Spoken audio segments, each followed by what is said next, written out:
नमस्ते गाइस, जय हिंद। कैसे हो आप लोग सब। आज हम लोग बात करेंगे unemployment concerns in retail sector of India के बारे में। कुछ टाइम पहले की बात है, मैंने एक वीडियो बनाया था future trends in retail sector of India. तो उस पर मेरे को 2-3 लोगों के कमेंट्स आए कि रिटेल सेक्टर में आगे जाके बहुत ज़्यादा अनएम्प्लॉयमेंट होगा, आगे जाके रोबोट्स आ जाएंगे, ड्रोन डिलीवरी होगी, बिग बास्केट वगैरह जो और ये ग्रोफर्स वगैरह की जो सर्विस है, ये जो रिटेल स्टोर्स हैं इनका या ग्रॉसरी स्टोर्स जो होते हैं आपके, उनका बिजनेस खा जाएंगे। तो रिटेल में आगे जाके बहुत अनएम्प्लॉयमेंट होगी। इन सब चीज़ों से हम कैसे डील करेंगे। पहले मैंने सोचा कि मैं कमेंट्स में कुछ रिप्लाई करूँ, बट फिर मेरे को लगा कि ये टॉपिक ऐसा है जो मैं कमेंट्स में पूरी तरीके से एड्रेस नहीं कर पाऊंगा, तो बेटर ये रहेगा कि मैं इस पर एक डेडिकेटेड वीडियो ही बनाऊं। तो इस वजह से मैं ये वीडियो लेकर आया हूं, जिसमें मैं बताऊंगा रिटेल सेक्टर में अगर आप हैं तो अनएम्प्लॉयमेंट के क्या कंसर्न्स हो सकते हैं, कल को जॉब मार्केट कैसा रह सकता है, क्या नहीं है। पहला पॉइंट इसमें आएगा ड्रोन डिलीवरी। अब बहुत सारे लोगों का ये कंसर्न था कि भाई ड्रोन डिलीवरीज आएंगी तो लॉजिस्टिक्स में जो लोग लगे हुए हैं, या फिर जो जैसे फॉर एग्जांपल आप लोग बिग बास्केट से कोई सामान मंगाते हो, ग्रोफर से कोई सामान मंगाते हो, तो वो जो बंदा आ रहा है उसकी नौकरी जाएगी अगर ड्रोन डिलीवरी होने लग जाए। तो ये कहना बहुत आसान है, बट ड्रोन डिलीवरी सबसे ज़्यादा मुश्किल चीज़ है जो रिटेल सेक्टर में आप इम्प्लीमेंट कर सकते हो। अब आप सोचोगे कि मैं ऐसा क्यों बोल रहा हूँ जब पूरी दुनिया ड्रोन डिलीवरी की तरफ जा रही है। देखिए, अगर आप ड्रोन डिलीवरी के बारे में थोड़ा सा रिसर्च करोगे ना, तो आपको एक चीज़ पता लगेगी। अमेज़ॉन हो या कोई और बड़ी कंपनी हो, उन्होंने शुरुआत में बहुत वो कहते हैं ना, बहुत ज़्यादा उसके साथ एक्साइटमेंट के साथ उन्होंने ये वो करा, अनाउंस करा कि हम ड्रोन डिलीवरी शुरू करेंगे। बट अब वो धीरे धीरे उस चीज़ से बैक ऑफ कर रहे हैं। अब आप पूछोगे ऐसा क्यों है। देखिए, क्या होता है जब ड्रोन डिलीवरी की बात आती है ना, तो ड्रोन डिलीवरी में आपको एक एविएशन क्लियरेंस भी चाहिए होता है। क्योंकि आप मान लीजिए आप ड्रोन डिलीवरीज कर रहे हैं। अब मैं अगर दिल्ली की ही बात करूं, आपको ड्रोन डिलीवरी अगर एरो सिटी में करनी है या द्वारका में करनी है या ऐसी किसी एरिया में करनी है, तो एक बहुत बड़ा कंसर्न ये होगा कि भाई पास में एयरपोर्ट है, एयर स्पेस जो है वहाँ का, उसमें कोई फॉरेन ऑब्जेक्ट नहीं आना चाहिए, उसमें कोई हाइट आपकी वो होगी, स्पेसिफाइड होगी। तो ये सारे जो रूल्स होते हैं ना, एंड प्लस जो फेडरल एविएशन अथॉरिटी FAA, उनके जो रूल्स होते हैं वो भी सब मैंडेटरी होते हैं, वो भी सब माने जाने चाहिए। तो ये एक बहुत बड़ी प्रॉब्लम आएगी इसमें। एंड बहुत सारे एरियाज़ ऐसे होंगे किसी भी शहर में, मैं केवल दिल्ली की बात नहीं कर रहा हूँ, आप दुनिया का कोई भी शहर देख लीजिए, हर शहर में कोई ना कोई इलाके ऐसे ज़रूर होंगे जहाँ पे ड्रोन से डिलीवरी करना बहुत ज़्यादा मुश्किल होगा। क्योंकि आप मान के चलिए, आपको जहाँ जहाँ डिलीवरी करनी है, आपको एक तो हर जगह एविएशन क्लियरेंस चाहिए।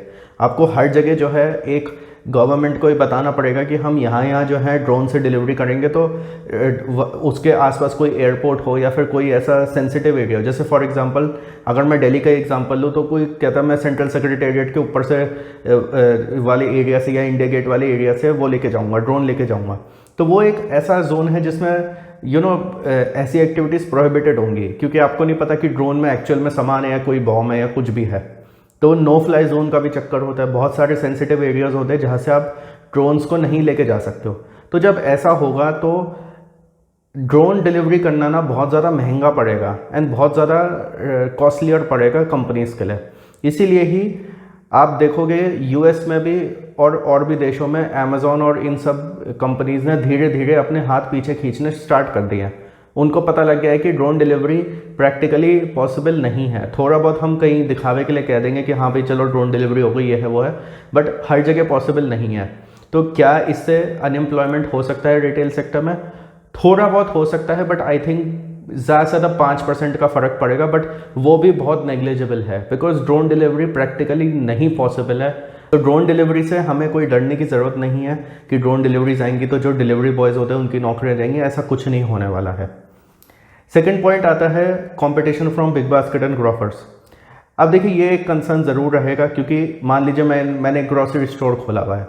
अब मेरे आसपास जो भी कॉलोनीज़ हैं वहाँ से लोग आके मुझसे लेके जा रहे हैं सामान, तो मेरी सेल्स हो रही है। बट अगर वो लोग बिग बास्केट या ग्रोफर से ऑर्डर करने लग जाएँ तो ऑब्वियसली बात है मेरी सेल्स अफेक्ट होगी। अब मेरी सेल्स अफेक्ट होगी तो मेरा प्रॉफिट मार्जिन गिरेगा। प्रॉफिट मार्जिन गिरेगा तो हो सकता है मैंने अगर 4 सेल्समैन रखे हुए हैं, मैं उनको नहीं रखूँगा, तो उससे अनएम्प्लॉयमेंट क्रिएट होगा।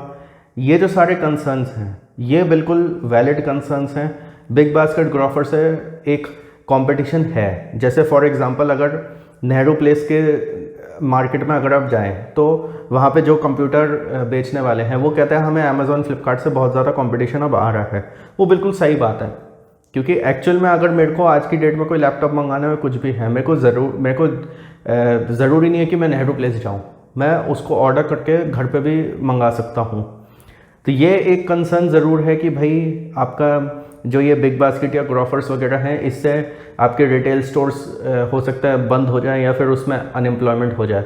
सबसे बड़ा अनएम्प्लॉयमेंट कंसर्न जो होगा वो इन्हीं चीज़ों की वजह से होगा। अब आप कहोगे कि यार बिग बास्केट ग्रोफर तो सबका बिजनेस खा रहे हैं, बात वो भी नहीं है। बात यह है कि बिग बास्केट और ग्रोफर्स अगर उन लोगों का बिजनेस अफेक्ट कर भी रहे हैं तो बिग बास्केट और ग्रोफर्स जो हैं एम्प्लॉयमेंट भी तो क्रिएट कर रहे हैं ना। हाँ, ये हो सकता है कि अगर आप पर्सन टू पर्सन कंपैरिजन करने लग जाओ कि भाई 10 रिटेल स्टोर्स का बिजनेस अगर बिग बास्केट पे शिफ्ट हो गया तो कितने बिग बास्केट के बंदों को एम्प्लॉयमेंट मिल रहा है क्या नहीं है, उसमें हो सकता है थोड़ा एनालिसिस 19-20 आए। बट ये है कि देखिए जो रिटेल सेक्टर है ना, रिटेल सेक्टर को अफेक्ट हो सकता है, बट ये कहना कि रिटेल सेक्टर पूरा ही ख़त्म हो जाएगा वो बिल्कुल नहीं होगा।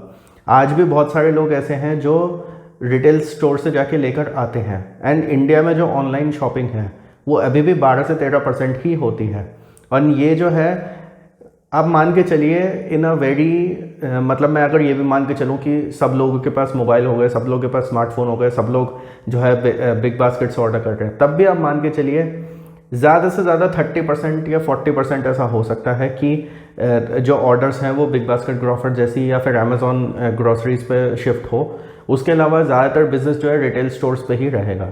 देखो कोई भी इंसान जब होता है ना, अगर वो घर से निकल रहा है सामान लेने के लिए तो उसकी बॉडी एक्सरसाइज भी हो रही है, सब कुछ हो रहा है। एंड लोग ऐसे नहीं जी सकते कि भाई हमें जो भी मंगाना है हम सब बस घर पे मंगाते रहें। लोग ऐसे नहीं जी सकते। अब लोगों को बाहर भी निकलना ज़रूरी है, उनको एक वो जो रिटेल एक्सपीरियंस होता है ना उनको वो भी चाहिए। अभी जैसे अमेज़ॉन गो के बारे में मैंने बात करी थी फ्यूचर ट्रेंड्स वाले वीडियो में, कि जिसमें ऐसे स्टोर्स होंगे जहाँ पे कैशियर नहीं होगा, और हो सकता है आगे जाके ऐसे भी स्टोर्स हैं जिसमें रोबोट्स वगैरह होंगे। अमेज़ॉन गो में इन्वेस्टमेंट इसलिए ही हो रहा है क्योंकि उनको पता है कि एक रिटेल का कल्चर रहने वाला है आगे। ऐसा नहीं होगा कि रिटेल सेक्टर पूरा ही ज़ीरो हो जाएगा। एम्प्लॉयमेंट अपॉर्चुनिटीज़ जो है ना वो शिफ्ट हो जाएंगी। जैसे क्या है, जब कंप्यूटर आने वाला था तो सब लोगों ने कहा था कि ऑटोमेशन आएगा तो बहुत सारी नौकरियां जाएंगी। नौकरियां कभी भी जाती नहीं है, नौकरियां चेंज हो जाती हैं। तो आप देखिए ना आईटी सेक्टर में, कंप्यूटर सॉफ्टवेयर वगैरह में कितनी नौकरियां आ गई। तो इसलिए जब भी कोई नई चीज़ आती है ना तो उससे नौकरियां जाती नहीं है, नौकरियां चेंज हो जाती हैं।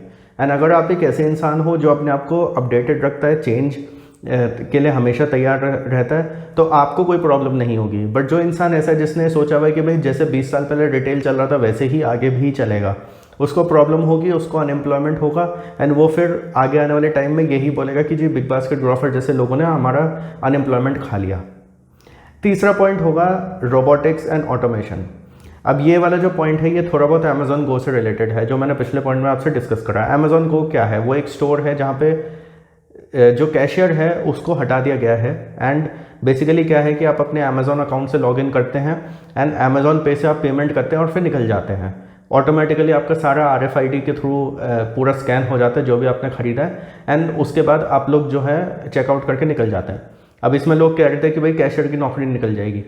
अब आगे आने वाले टाइम में ऐसा भी होगा कि जो सेल्समैन है या फिर जो वहाँ पे जो वो होता है ना आपके जो किसी भी सुपरमार्केट में जो लोग होते हैं जो काम कर रहे होते हैं, जो आपको प्रोडक्ट्स दिखाते हैं या अलग अलग सेक्शंस में जो होते हैं, उसकी जगह रोबोट्स होंगे।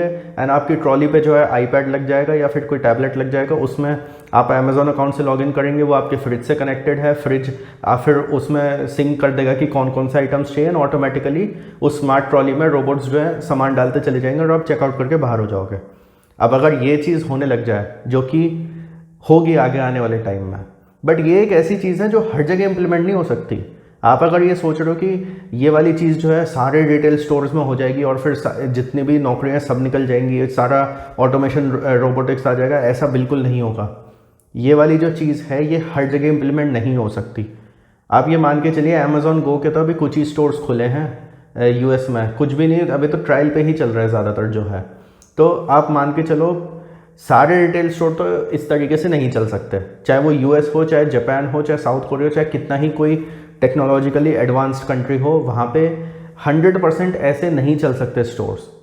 ये हो सकता है कि आप 100 में से 10 रिटेल स्टोर्स को ऐसे कन्वर्ट आप कर दो, बट 100 के 100 को आप कर दो वो बिल्कुल नहीं हो सकता। ये वाली जो टेक्नोलॉजी है कि रोबोटिक्स आपने कर दिया, स्मार्ट ट्रॉलीज लगा दिया एंड ऑल दैट, ये सब देखिए ये एज अ टेक गीक आपको बहुत एक्साइट करेगा कि हाँ आगे आने वाले टाइम में ऐसे होगा, ये है वो है। बट जो एक वो कहते हैं ना, एक जो ह्यूमन एक्सपीरियंस है रिटेल स्टोर का, वो कभी नहीं जाएगा, वो हमेशा रहेगा। कुछ ना कुछ कस्टमर्स ऐसे ज़रूर होंगे, कुछ ना कुछ, क्या मैं तो कहता हूँ मेजॉरिटी 90% ऑफ द कस्टमर्स ऐसे ज़रूर होंगे जो एक ह्यूमन इंटरेक्शन चाहते हैं। वो नहीं चाहते कि एक रोबोट मेरे को आके बता रहे कि सर आपको ये शर्ट अच्छी लगेगी, इसके साथ आप ये टाई पहन लीजिए, या फिर आपने शैम्पू लिया है तो शैम्पू के साथ आप ये डिटर्जेंट ले लीजिए, या फिर आप कंडीशनर ले लीजिए, या फिर ये आपने बिस्किट लिया है इसके साथ आप चिप्स ले लीजिए एंड ऑल दैट। एक ह्यूमन इंटरवेंशन रिटेल में चाहिए लोगों को। हर जगह ऐसा काम नहीं हो सकता कि रोबोट्स आ जाएंगे एंड ऑल दैट। वो इवन मैं तो कहता हूँ अगले 50 साल में भी ऐसा नहीं होगा। ज़्यादा से ज़्यादा इतना हो सकता है 10 to 15% रिटेल स्टोर्स ऐसे हो जाएं, बट ऐसा बिल्कुल नहीं हो सकता कि 100% रिटेल स्टोर्स ऐसे ही बन जाएंगे। फोर्थ पॉइंट होगा व्हाट्सएप ऑर्डर्स। अब ये जो व्हाट्सएप ऑर्डर्स है, इसमें एक चीज़ क्या है कि जो रिटेल स्टोर्स ऐसे हैं जो छोटे हैं, जिनके पास इतना कैपिटल नहीं है कि वो टेक्नोलॉजिकल कंपनी बना सकें, या फिर जो अमेज़ॉन या बिग बास्केट वगैरह से डायरेक्टली compete नहीं कर सकते, या ग्रोफर से compete नहीं कर सकते, या फिर जो जियो मार्ट पर अपने आप को रजिस्टर नहीं करना चाहते, कुछ भी है, वो लोग व्हाट्सएप ऑर्डर्स को यूज़ करेंगे। बट हाँ ये भी है कि उनको फिर ऐसे भी लोग चाहिए जो ऑर्डर डिलीवरी करने जाएँ। तो इस वजह से देखिए, जैसे कि मैंने आपको पहले भी बोला कि नौकरियां जो हैं चेंज होंगी। नौकरियां ऐसा नहीं कि चली जाएंगी, नौकरियां चेंज होंगी। हो सकता है रिटेल स्टोर में अब अगर 4 सेल्समैन हो तो उसमें से 2 सेल्समैन रहें और 2 ऐसे लोग रहें जिनका काम ये हो कि भाई जो जो व्हाट्सएप ऑर्डर आ रहे हैं तुम उनको पैक करो और उनको दे के आओ, उनको डिलीवरी करके आओ। उनसे आपने जो है उस पर गूगल पे, पेटीएम वगैरह पे आपने पैसे ले लिए, या फिर कैश ऑन डिलीवरी आपने कर दिया, कुछ भी है, एंड ऐसे तरीके से यूज़ किया जा रहा है। नौकरियां जो हैं, नौकरियां जाएंगी नहीं, नौकरियां चेंज होंगी। इतना ज़्यादा कोई इम्पैक्ट नहीं पड़ेगा। मैं जानता हूँ कि ये ऑटोमेशन हो गया, इन सब चीज़ों से जो है थोड़ा बहुत एक जो है मैन पावर की जो रिक्वायरमेंट है वो कम हो जाती है। बट देखिए, जब मैन पावर की रिक्वायरमेंट कम होती है ना, तो धीरे धीरे करके और भी अपॉर्चुनिटीज़ खुलती हैं। अब आप एक चीज़ बताइए, अगर बिग बास्केट, ग्रोफर्स, अमेज़ॉन वगैरह नहीं होते तो इतने सारे डिलीवरी बॉयज़ को नौकरी मिलती क्या? मेन चीज़ हुआ कुछ नहीं है कि नौकरियाँ जो हैं चेंज हो गई हैं, कि अब डिलीवरी बॉयज़ की रिक्वायरमेंट ज़्यादा है एज़ कम्पेयर टू जो सेल्स पर्सनस आपको ग्रॉसरी स्टोर में चाहिए, या फिर जो रिटेल स्टोर्स में आपको चाहिए। ये चीज़ होती है। तो ये जो व्हाट्सएप ऑर्डर्स का जो एक कल्चर होगा ना, ये आगे जाके बढ़ेगा ही। आपको कभी ना कभी आपके आसपास के जो ग्रोसरी स्टोर्स हैं वो लोग कहेंगे कि जी अब हम ऐसा है, हम आपको घर पे भी डिलीवर कर देंगे, ये हमारा व्हाट्सएप नंबर है, आप हमें इस पे मैसेज करिए, हमें इस पे लिस्ट भेज दीजिए, हम आपको जो है पूरा बता देंगे कि आपका कितना बिल हुआ है क्या नहीं है, और बंदा आपके घर पे आके दे जाएगा सामान। तो ऐसे में क्या होगा, जो रिटेल स्टोर ओनर्स हैं वो ऐसे डिलीवरी करने वाले लोगों को और ज़्यादा हायर करेंगे। अब देखिए क्या है, कुछ लोग कहेंगे कि भाई व्हाट्सएप पे ऑर्डर्स करने की क्या ज़रूरत है, आप ऐप भी तो बना सकते हो अपनी। भाई देखो, सारे रिटेल स्टोर वाले तो अपनी ऐप नहीं बना सकते। दूसरी बात, जहाँ तक बात आई अपने आप को रजिस्टर करने की जियो मार्ट पे या फिर ग्रोफर्स पे या बिग बास्केट पे, कहीं पे भी, तो वहाँ पे क्या है ना, वहाँ पे देखो उनका भी अपना कमीशन होता है, सब कुछ है। एंड प्लस बिग बास्केट और ग्रोफर्स का जो है ना, वो उनका जो सोर्सिंग होती है वो अलग तरीके की होती है। उनकी होलसेलर्स वगैरह जो होते हैं ना, उनसे सोर्सिंग होती है। वो कोई नॉर्मल रिटेल स्टोर वाले से सोर्स नहीं करेंगे सामान। जो ये छोटे छोटे रिटेल स्टोर्स हैं, ये कहीं ना कहीं व्हाट्सएप को आगे जाके यूज़ करेंगे। एंड जब ये लोग व्हाट्सएप को यूज़ करेंगे तो इनके यहाँ जो डिलीवरी करने वाले जो लोग हैं उनकी डिमांड बढ़ेगी। ऐसे लोगों के लिए नौकरियां ये लोग निकालेंगे कि भाई हमें जो है डिलीवरी के लिए बंदे चाहिए। फिफ्थ पॉइंट होगा reduction in number of retail stores. अब देखिए, इस चीज़ को तो हम लोग नहीं रोक पाएंगे। स्टोर्स जो हैं वो पूरी तरीके से बंद नहीं होंगे, बट वो कम होंगे। अब ये बात मान के चलिए, अगर आपके मोहल्ले में 10 रिटेल स्टोर्स हैं तो हो सकता है अगले 10 साल में वो 10 के 5 रह जाए। एंड जब रिटेल स्टोर्स बंद होते हैं या फिर कम होते हैं तो ऑब्वियसली जो उसमें जो एम्प्लॉयमेंट अपॉर्चुनिटीज़ हैं वो भी कम होती हैं। तो एक तरीके से आप जो रिटेल स्टोर्स में जो एम्प्लॉयमेंट अपॉर्चुनिटीज़ है वो कम हो रही है, तो अनएम्प्लॉयमेंट कहीं ना कहीं बढ़ेगा उस चीज़ का। सिमिलरली ऑटोमेशन आता है, रोबोटिक्स आता है, कुछ भी आता है, तो हर फील्ड में कोई ना कोई इफेक्ट ज़रूर होता है। एंड जैसे कि मैं आपको शुरुआत से बोल रहा हूँ इस वीडियो में कि नौकरियाँ जो हैं जाती नहीं हैं, वो चेंज होती हैं। जैसे कंप्यूटर आए तो सॉफ्टवेयर इंजीनियर्स की नौकरियाँ बनी, बहुत लोगों की चली गई, बट सॉफ्टवेयर इंजीनियर्स की नौकरियां आ गई। ये आपका बिग बास्केट ग्रोफर्स आए तो रिटेल स्टोर्स में जो काम करते थे उनकी नौकरियां भले ही कम हुई हों, बट डिलीवरी बॉयज़ की नौकरियां बढ़ गई। तो ऐसे ही क्या है, आपको उसी हिसाब से चलना पड़ेगा। आपको ये देखना होगा, स्पेशली अगर आप रिटेल सेक्टर में काम करते हैं तो, कि भाई मैं जहाँ पे काम कर रहा हूँ उसकी क्या पोजीशन है, क्या वो अपने खर्चे मीट कर पा रहा है, नहीं कर पा रहा है, क्या वो बिग बास्केट ग्रोफर से वो कम्पीट कर पा रहा है, नहीं कर पा रहा है। ये सारे फैक्टर्स आपको देखने बहुत ज़रूरी है। जब आप इन सब फैक्टर्स को ध्यान रखोगे ना, तो आप बहुत एक इन्फॉर्म्ड डिसीजन ले सकते हो कि क्या मैं रिटेल सेक्टर में आगे भी मेरे को कंटिन्यू करना चाहिए, या फिर इस पर्टिकुलर कंपनी में या इस पर्टिकुलर दुकान में जहाँ पे मैं काम कर रहा हूँ वहाँ पे मेरे को कंटिन्यू करना चाहिए, नहीं करना चाहिए। देखिए, बहुत सारे लोग ये कहते हैं कि अगर हम लोग मान लीजिए 15 साल से रिटेल सेक्टर में काम कर रहे हैं, ड्यू टू ऑटोमेशन या ड्यू टू डिसरप्शन हमारी नौकरी चली जाती है, तो हम और क्या करेंगे, ये है वो है। देखिए, कभी भी ना ये मत सोचिए कि हम लोगों ने इतने साल इस एक सेक्टर में काम कर रहे तो हम किसी दूसरे सेक्टर में नहीं जा सकते। आज की डेट में क्या है, बहुत सारे ऐसे लोग हैं जिन्होंने 15 साल कॉर्पोरेट में काम किया था बट अब कंटेंट क्रिएशन कर रहे हैं, या फिर अब किसी उसमें आर्टिस्टिक उसमें है, प्रोफेशन में है, या फिर कोई बिज़नेस कर रहा है, कोई रिटेल का बिज़नेस कर रहा है, कोई ऐसा है जो बैंकिंग में था 10 साल बट अब जो है वो किसी मीडिया हाउस में चला गया है, या फिर कोई मीडिया हाउस में था वो आईटी में चला गया है। ऐसे चेंजेस जो है लोग करते हैं।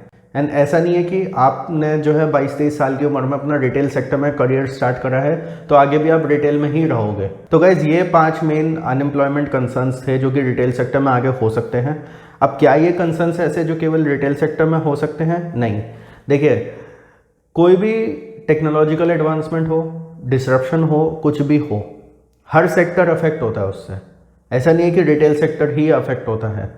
आई नो कि जिन लोगों ने वो वीडियो देखा था और जिन लोगों ने कमेंट किया था वो इस वजह से ही पूछना चाह रहे थे क्योंकि उनका मेन फोकस रिटेल सेक्टर पे था। हो सकता है वो रिटेल सेक्टर में काम करते हों या उससे जुड़े हुए हों, इस वजह से वो मुझसे सवाल पूछ रहे हों। बट द थिंग इज़ कि आप आईटी सेक्टर देखिए, आईटी सेक्टर में भी मैं देख रहा था अभी कुछ टाइम पहले की बात है, इन्फोसिस, एचसीएल वगैरह जो कंपनी से ये भी इनके भी जो बड़े बड़े मैनेजमेंट है वो भी बोल रही थी कि ऑटोमेशन की वजह से पहले जहां हमें 100 लोगों की ज़रूरत थी अब हमें 50 लोगों की ज़रूरत पड़ती है। तो ये जो सारी चेंजेस हैं ना, ये आते रहेंगे। मैं एक चीज़ अच्छी तरीके से जान गया हूँ पिछले कुछ सालों में, जिस इंसान ने अपने आप को अपडेटेड रख के सही टाइम पे सही जगह से चेंज करा, सही टाइम पे उसने अपने डिसीजंस लिए, वो आज की डेट में खुश है। उसने भले ही हो सकता है कंपनी चेंज करी हो, फील्ड चेंज करी हो, कुछ भी है, बट जो इस उम्मीद में रह गया कि जैसा 5 साल पहले काम चलता था या जैसे 10 साल पहले काम चलता था आगे भी वैसा ही चलेगा, वो पीछे रह गया है। तो आपको इन 5 चीज़ों का ज़रूर ध्यान रखना चाहिए। ये जो 5 मेन कंसर्न्स हैं, अगर आप रिटेल सेक्टर से किसी न किसी तरीके से जुड़े हुए हो, तो आपको अगर लगता है कि कोई और भी ऐसा कंसर्न है जो कि मैंने इस वीडियो में एड्रेस नहीं करा है, आप मेरे को कमेंट कर सकते हो। इसके अलावा रिटेल सेक्टर से रिलेटेड या किसी और सेक्टर से रिलेटेड आपको लगता है मेरे को कोई वीडियो बनाना चाहिए तो उसके भी आप मेरे को सजेशंस कमेंट्स में दे सकते हैं। Like this video, share it with all your friends. Thank you for watching the video.